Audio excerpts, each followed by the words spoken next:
அண்மையில் நடைபெற்ற தேர்தலில் தவேக 108 இடங்களை பிடித்திருக்கிறது. கூட்டணி ஆட்சி அமையும் என்று சொல்லியிருக்காங்க. அதை பத்தி பெண்கள் மனசுல என்ன இருக்கு அப்படின்னு கேட்போம். இப்போ தவேக ஆட்சி அமைக்குதுன்னு வச்சுக்கோங்க, நீங்க எப்படி ஃபீல் பண்றீங்க? சார், யார் ஆட்சி அமைச்சாலும் மக்களுக்கு நல்லது பண்ணா சந்தோஷம் தானே சார். இப்ப அவர் என்ன பண்ணணும்னு எதிர்பார்க்கறீங்க? விலைவாசி ஏறாம பாத்துக்கணும். சரிங்கம்மா, வேற என்ன எதிர்பார்க்கறீங்க? மின்சார கட்டணம் கரண்ட் பில் ஏத்தக்கூடாது. அது மட்டும் இல்ல சார், மாசம் மாசம் மின்சார யூனிட் கணக்கெடுக்கணும். வேற என்ன எதிர்பார்க்கறீங்க? பால் விலை ஏறாம பாத்துக்கணும் சார். அது மட்டும் இல்லைங்க சார், மளிகை பொருள் விலை குறைக்கணும். அப்படி குறைக்கலாம்னு பரவாயில்ல, ஏறாம பாத்துக்கணும். சரிம்மா, வேற என்ன எதிர்பார்க்கறீங்க? கவர்மெண்ட் ஹாஸ்பிட்டலுக்கு போனா நல்லா பார்த்து அனுப்பணும். காசு எதுவும் வாங்க கூடாது. நீங்க சொல்றது நியாயமான கோரிக்கை. ஏன்னா ஹாஸ்பிட்டல் போனா அங்க 5 கொடு 10 கொடுன்னு கேட்பாங்கன்றதுனால கவர்மெண்ட் ஹாஸ்பிட்டல் போறது குறைஞ்சி போச்சு. நியாயமான கோரிக்கை. வேற ஏதாச்சும்? தரமான அரசு பள்ளியும் சுகாதாரமான கழிவறையும் நல்ல குடிநீரும் வேணும். அது மட்டும் இல்ல சார், போதை இல்லாத தமிழகம் வேணும். நல்ல பாயிண்ட். வேற?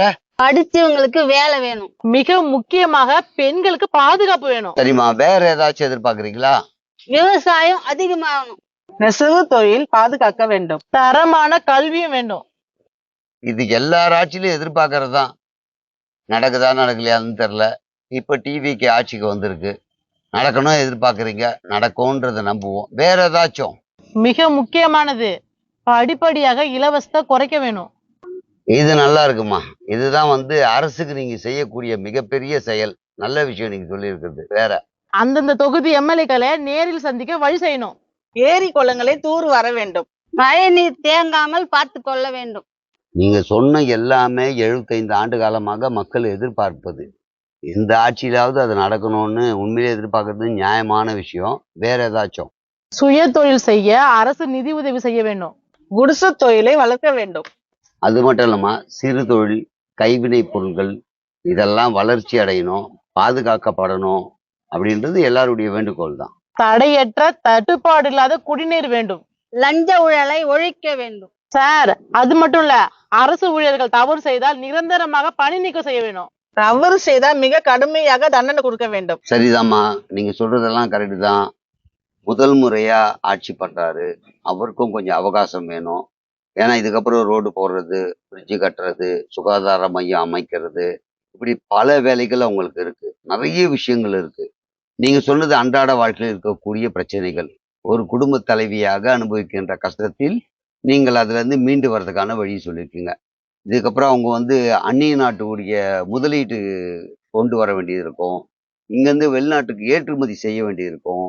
விவசாயம் பாதுகாத்து விவசாய வளர்ச்சி அடைய வேண்டியிருக்கும். விவசாயிக்கு மானியம் கொடுக்க வேண்டியிருக்கும். இப்படி பல விஷயங்கள் இருக்கு.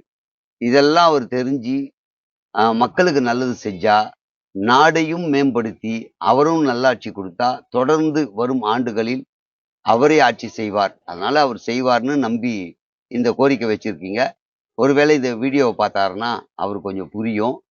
அவருக்கு சாதாரணமா புரியும். அடித்தட்டு மக்களுடைய பிரச்சனை எல்லாம் கொண்டு போயிருப்பாங்க. இப்ப நீங்க சொன்னதுனால, ஓ இதெல்லாம் ஒரு குடும்ப தலைவி எதிர்பார்க்கறாங்களா அப்படின்றது நேரடியா கொண்டு சேர்க்க முடியும்னு நினைக்கிறேன்.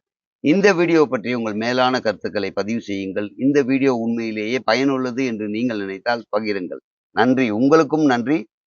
இங்க அரங்கத்தில் பேசிய உங்களுக்கும் மனமார்ந்த நன்றி.